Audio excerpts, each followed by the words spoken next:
జనగామ జిల్లా పాలకుర్తి మండలం విష్ణూరులో దేశ గురువు పేరుతో ఓ వ్యక్తి చేస్తున్న మోసాలు బయటపడ్డాయి. తన అనుచరులతో కలిసి గుర్రంపై తిరుగుతూ అమాయకుల నుంచి లక్షల రూపాయలు వసూలు చేశాడు. పూజలు చేసి జబ్బులు నయం చేస్తానని, చేతబడి చేస్తామంటూ స్థానికులను భయభ్రాంతులకు గురిచేశాడు. ఇతడి వాలకాన్ని చూసిన కొంతమంది యువకులు ఎదురు తిరగడంతో అక్కడి నుంచి ఉడాయించాడు.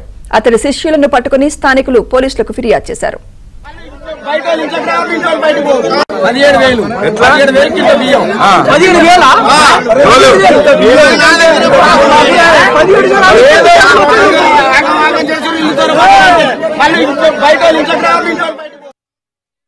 మొత్తం విచ్చలవిడిగా అమాయక ప్రజలను ఆగం చేసి ఒక్కొక్కరి దగ్గర చేతబడి చేస్తాం, బాగు చేస్తామని ఒక ముఠా తయారై ఒక యువక ఒక జుంపాలు గడ్డాలతో వచ్చి జనాన్ని మోసం చేసి ఒక్కొక్కరి దగ్గర 20,000, 10,000 గొర్రెపోతులు, క్వింటాల బియ్యం ఇచ్చుకుంటూ ఒక దగ్గర సుమారుగా 2 లక్షల రూపాయల దాకా వసూలు చేసి జనాన్ని మోసం చేసి పారిపోతుంటే ఇక్కడ యూత్ పిల్లలు అందరూ ప్రజల సమక్షంలో అందరూ పట్టుకుని వాళ్ళ దగ్గర నుంచి రికవర్ చేసి ఎవరైతే డబ్బులు బియ్యం తీసుకునే వారికి ఇప్పించడానికి ప్రజలందరూ చాలా కోపంతో ఉన్నారు.